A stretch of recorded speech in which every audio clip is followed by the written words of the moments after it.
Cebu Catholic Television Network.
Maigsoon mayong adlaw, may gabi kay doon naman tayo replay.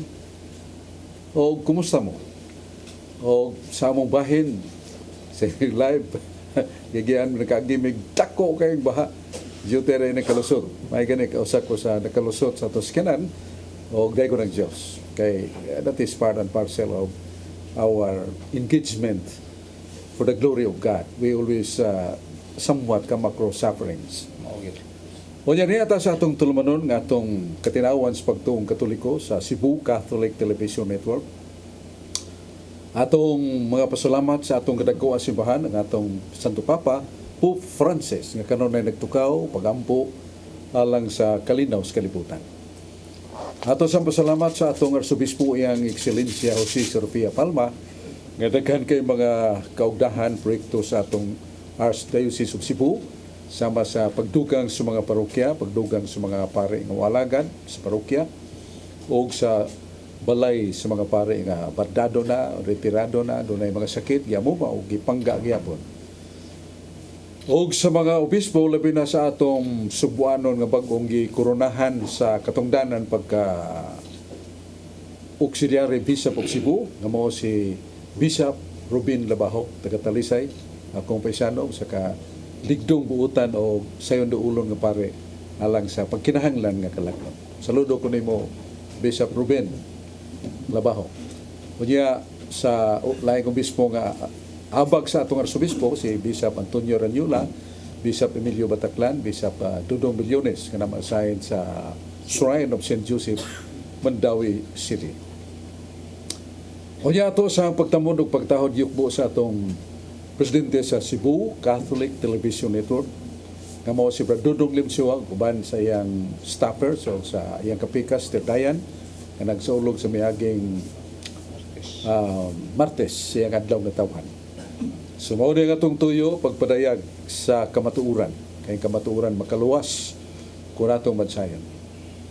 Kaya dito maglangan, diyaman nga itong mga pinangga kayong kauban, unahon na to si Brad Rudy Racasa, kay daghang kay ning mga hiyalinggatan na ay mga litags pangunahuna nga lagmit og dili na tumahusay masumpay, daghang kay nagsumpa kay matudpan Brad Rudy. Yan ang gitawag og Biblia kun bala ang kasulatan. Way langan atong paminawon sa Brad Rudy Racasa. Brad Rud. Salamat Bladsok ug bayang hapon sa tanan natong mga listeners ng atong programa, labi na gyud diha sa Sitio Laguna, Basak Pardo, Cebu City. Nila ni Ray Restauro, Nelson Reyes, o ni Tito Mirasol. Maayong paglantaw ka natong tanan. Karon Bladsok, aritas kasulatan Bladsok, dinhi sa 1 Corinto 5:5.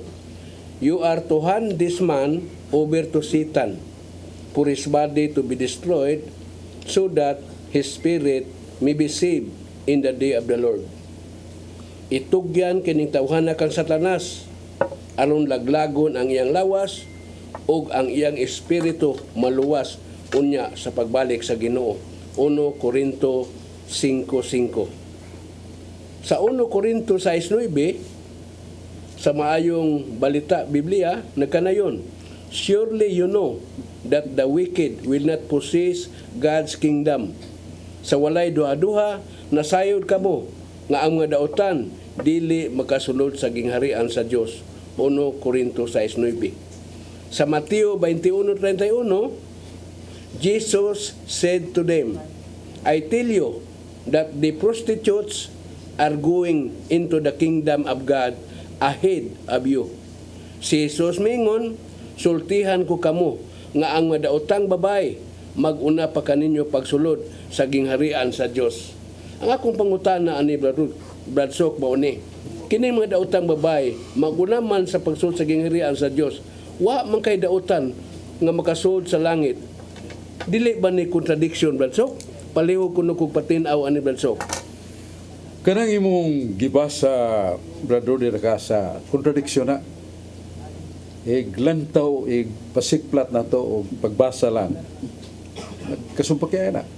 Pero kung natong agon ang, yan na natong context ang tingosbawan o balaanong sagakay sa kahulugan ni Ana, wala magkasupa.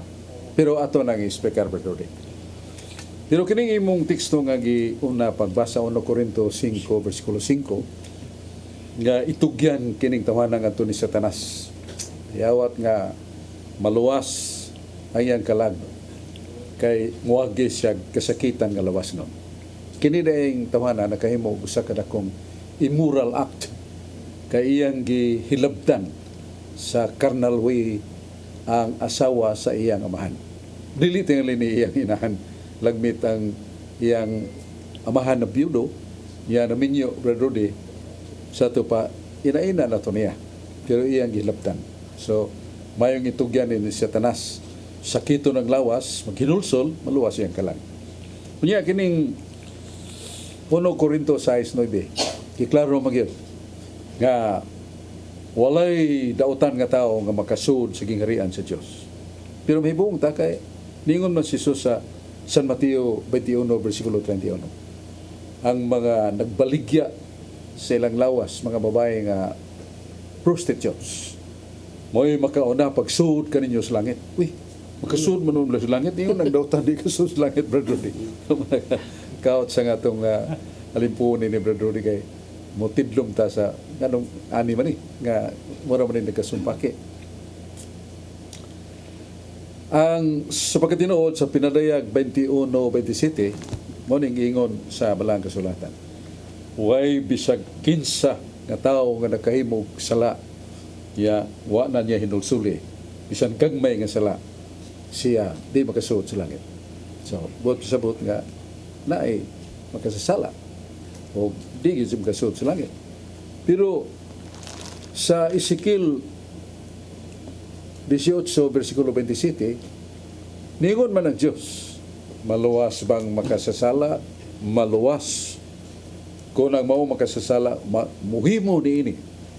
Nga iyang biyaan ang iyang mga sala, muhunong na siya pagpagkasala.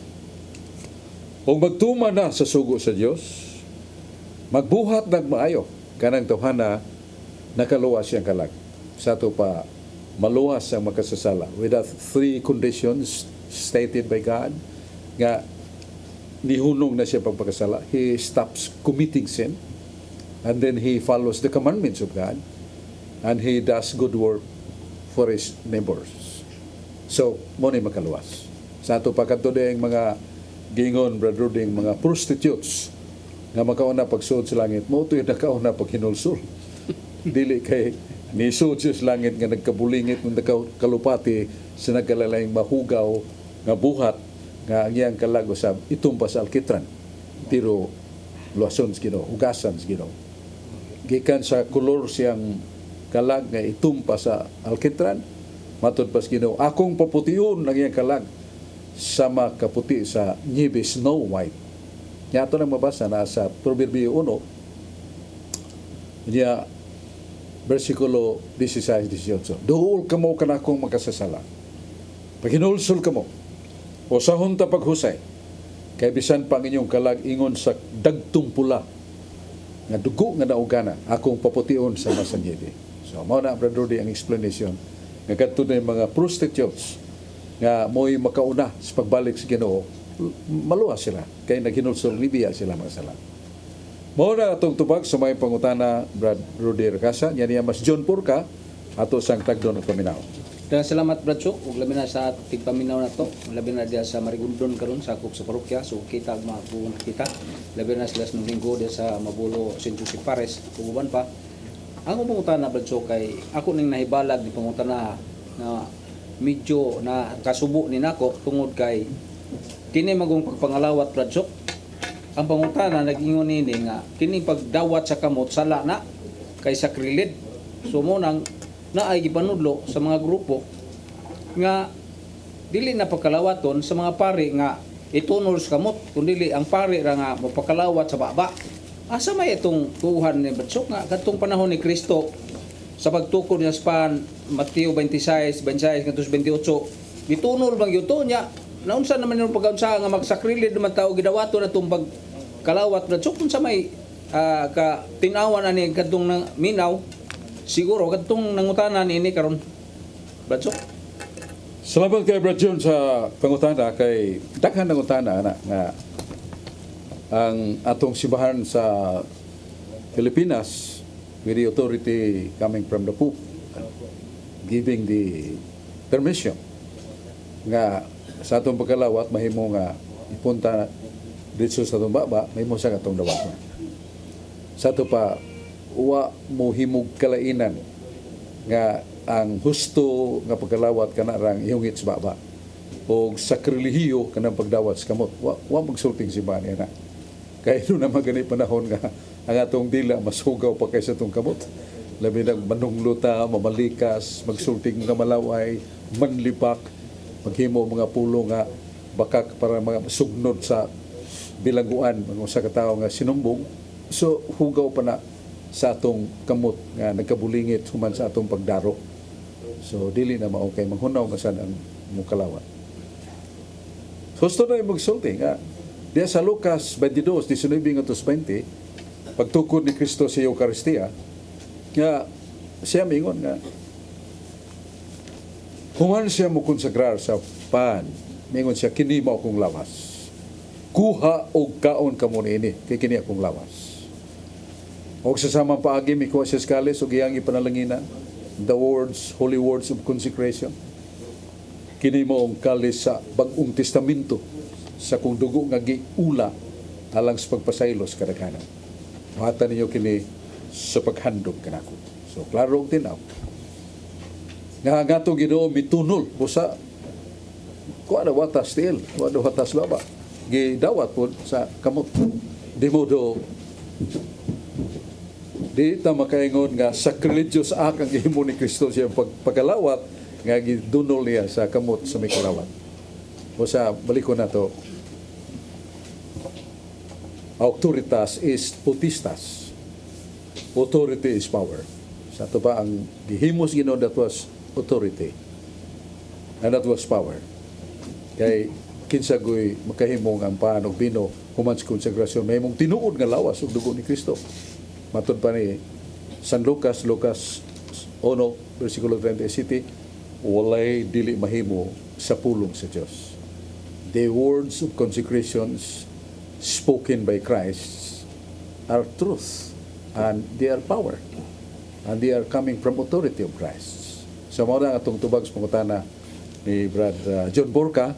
Yari man si George Torrepil sa atong mga mapailubon kayong Catholic faith sharer, Catholic faith defender, nga kanunay maminaw niya mong tubagsad o paminawan magani niya og si Carlo G. Badenas nga usas mga batanon nga nagsangyaw nagpaambit nga to sa Catholic charismatic communities, youth groups.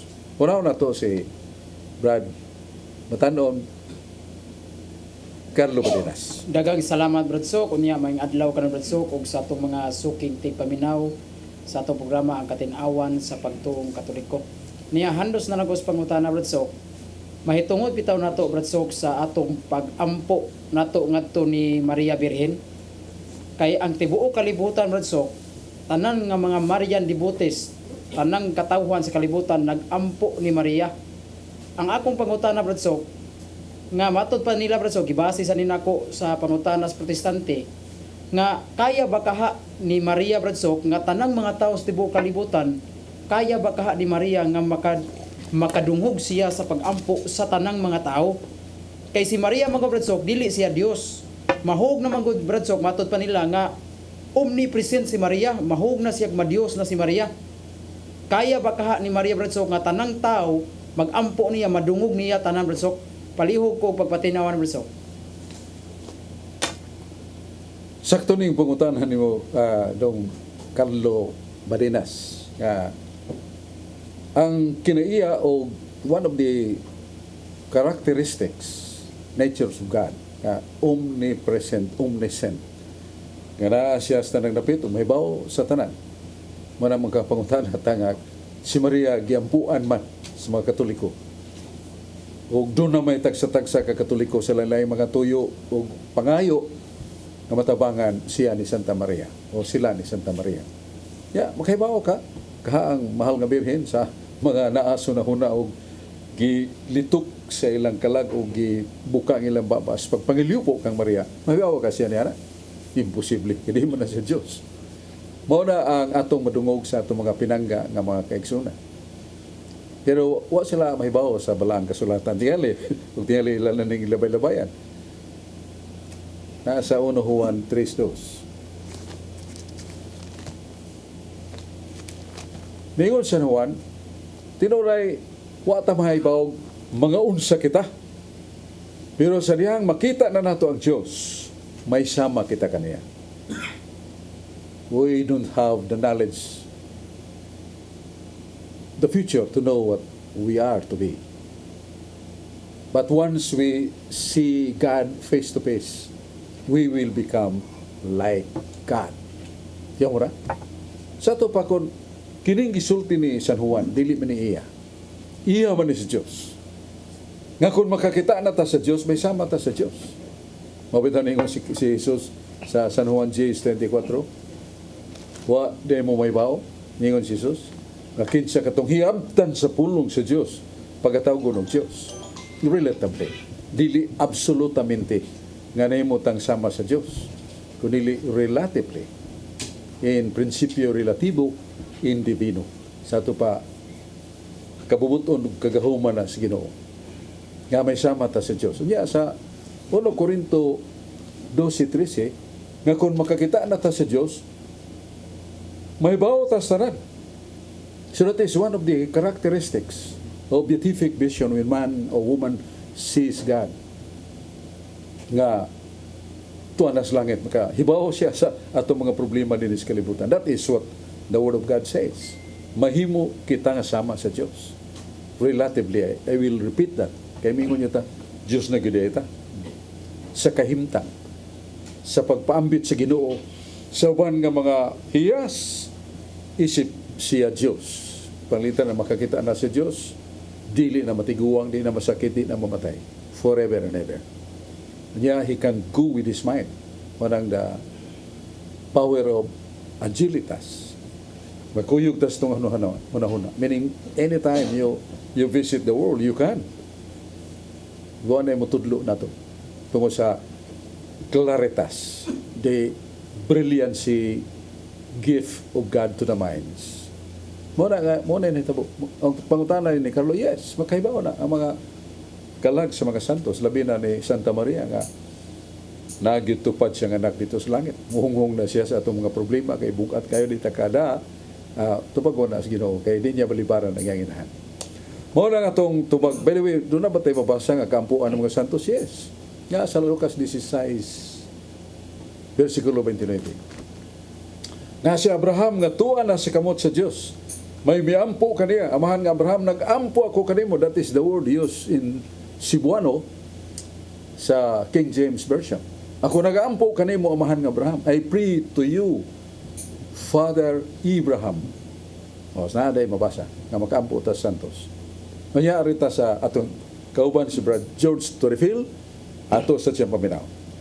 Salamat basok, may hapon kanimo nya, may hapon ka tong tanan, labi na sa itong mga televiewers nga kanunay nga nagsunod na itong programa nya. Dito sa akong pakutana basok, diya sa 1 Pedro 1:18-19 basok, lingon dito San Pedro basok nga gibayaran kamo dili sa lapi, bulawan o bandi, kundi sa mahal nga pililhon nga dugo ni Jesus.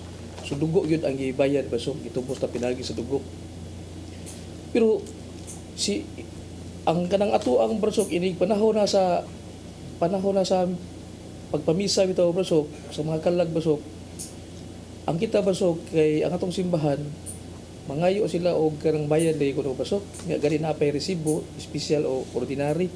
Yan ingo man si Kristo brasok nga nadawat kini ninyo nga walay bayad busa ihatag usab kini nga walay bayad, pero nganong panahon sa pamisa brasok kanang naa may bayad brasok nga di man ipabayaran brasok. Wala ko pagpatinaw brasok. Salamat kay Brad George sa imong may nga pangutana. Nga pamisa ta mahalata nga muyo ta hangyo ta sa simbahan. Nga doon natay bagong nihalin sila yung kinabuhi. Nga paagpasana to og mga pagampo o paghalad sa misa nga makatabang sa kalag sa purgatorio. Kaya gano'n na may kanang resibuhan, ya na amount atong ihatag. So, gibayaran di ang misa, dili na tinuod kay nasa buhat 8:20 mingon si San Pedro ni Simon Magos. Buot ka mo palit sa himaya sa Diyos, di ka kahimo. Di mo mapalit ang himaya sa Diyos. You want to purchase the glory of God, the power of God performing miracles? No. Di mo mapalit og sapi ang himaya sa Diyos. So, the sacrament, timaan nga makita nga gitukod ni Kristo nga makahatag ka na to grasya nga makasantos. What is grasya nga makasantos? Mao na ang kinabuhi sa Dios nga gipaambit nato. We automatically become holy person kung nato ang sanctifying grace nga madawat nato sakramento, makatabang na sa itong kalawasan, makaluwas nato. Asa mabasa na sa Buhat sa mga Apostoles, Kapitulo 15, versikulo 11. Ngamingon si San Pablo, ang grasya ni Kristo makaluwas. Buhat 15, 11. Muna nga, dili na mabayarag sapi ang mga sakramento. Apan, tungod kay ang mga pare, mao sa ilang trabaho ang pag-alagad sa Ginoo. Tako sila suhulan. Na nasa numeros 18:20, nga katong mga saserdote nga nasa altar, nga naghimos pagpangandam sa ilang pamalandong, pagtudlo sa mga tao, sa kaluwasan, mga buluhaton sa gikinahanglan sa templo sa Dios. Suhulan silang kahago. Gawa sa Old Testament mandates, si Kristo mingon. Nga kini akong mga disipulo, mga tinunan ako, naghago ni sila. Suhuli sila. Suhol yung gisulti ni Kristo, mingon bayri ang ilang mga gihimo. No. Na sa 2 Corinto 11:7 mingon si San Pablo. Akong giwali ang maayong balita. Why bayan? I preach the word of God, good news, free, without payment. But I ask contribution from different families and members of the church. Akong gisangyaw, giwali, may balita, why bayad? Pero nangayo ko og suhol gikan sa mga sakop sa iglesia. So, naagi suhol. Di mo do that's biblika. Muna balik ko na to, dili na sa resibuhan na kay mo kwintas klaras masal ang accounting sa konbento kay tiyalig na ay magpabisa niya nabayad na ya unsa may i-account nga gisod man sa bulsa kay wa may resibo not really pinpointing that is done, but mo na ang proseso nga aron nga do na sa accounting resibuhan ya na ang amount. So mo na atong tubag sa may pangutana. Yes, haritag balik tani Carlo Barinas. Daghang salamat Bradsok, unya handos na lang ko sa pangutana Bradsok. Kini bitong mga kalag nga naa sa langit Bradsok, makatabang ba ni sila Bradsok ngadto sa mga kalag nga nasa purgatorio? Palihog pa tinaw Bradsok. Gatong simbahan nagtudlo nga sila makatabang. Kay they are close to God in heaven, and they are in the state of grace forever.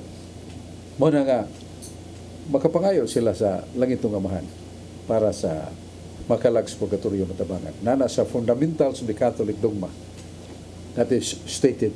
The question is, do the saints in heaven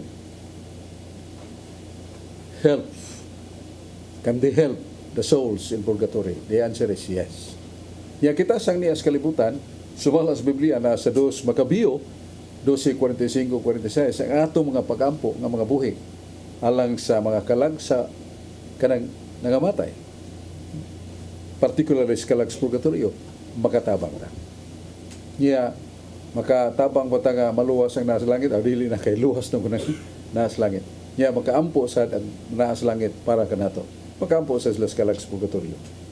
O ang makalag sa purgatorio, kay naaman sila sa estado sa grasya, lamang doon na sila kag may muling sa salang ilang bayranan, makaampo sa sila nato.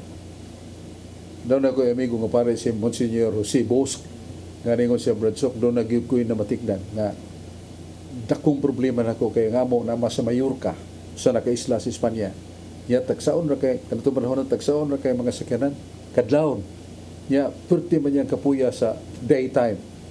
Mao na nga sampit siya mga kaags purgatorio. Usara ba na ka-trip ng barkong gagmay diya makabalik ko sa Pilipinas paduong sa mainland dahil ng aeroplano.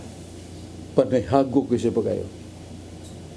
Sus, ang iyang yawi nga gipataop niya sa kanang sa nab sa pultahan. Wa may hangin, perting sa ba. Sa nakabangon siya, wa mo hangin kay close man kay tingtong daw man. Ang yawi nga gipungpong nagtingog yun si tiling-tiling. Bangon siya, putan niya rilo sakto kay papangandam kabot siya sa barko. Siya so that is one of the proofs nga kining kalags purgatorio makatabang sa nato. Kaya ako mag-isangpit particularly souls of purgatory help me that I may wake up in the propriety and correct time for my preparation. So, kining salamat kayo sa atong mga kauban nga naghatag pangutana si Brad John Porca, Brad Rodi Racasa, atong man of contradictions of the Bible, the Jewel Brad George Storyfield, Brad Carlo Badena, si niyasad si kining Alan Tagapan o si Mando Aquino. Naguyog nato. Ya salamat sa tanan o katapusan lang usa ka pasalamat sa talisaynon nga mga talisaynon nga daghan silang natabang bisag human ang eleksyon tungod sa ilang atong kay taga-talisay mo ko atong vice mayor o ang atong yung mayor si kining Samsam Golias nga iyang gibalik katong aksyon agad mga kakulian mga tao nga nagkinahanglan tambal tungod sa sakit tungod sa kakabus unya sa high precision para sa laboratory test kailanman daghan kayong mga serbisyong gigamit nagpadayon siya duo sa mga barangay mao si Mayor Samsam Golias yang vice si Joey Astar mga konsyales pasalamat ta og ako sa imperumdom nga katong armadura ni binang libro na to 7 ka libro giusara kaagi sa mga santo sa uban pa na ang display niya na sa Archdiocesan Book Center tubang nimo Cebu Cathedral last to og doon ako'y greeting sa specialist kong amigo si Sulping Algeri nga naa sa San Fernando south of Cebu daghang kay gitabangan niya mga dugay na kayong nagpuyo sa pagkamansibado makasal mga tigulang na kayo nadani ang simbahan o ang adult catechism gipadayon niya. Salamat kuyog nako si Brad Rodi Racasa, si Brad John Porca, si George Storyfield, si Carlo G. Barenas, kining yung alagad o sulugoon sa pagsangyaw, Brad Sok Fernandez. Tagbuta po rin atong tulamanon katinawan sa pagtuo din sa Channel 47 Cebu Catholic Television Network. Thank you.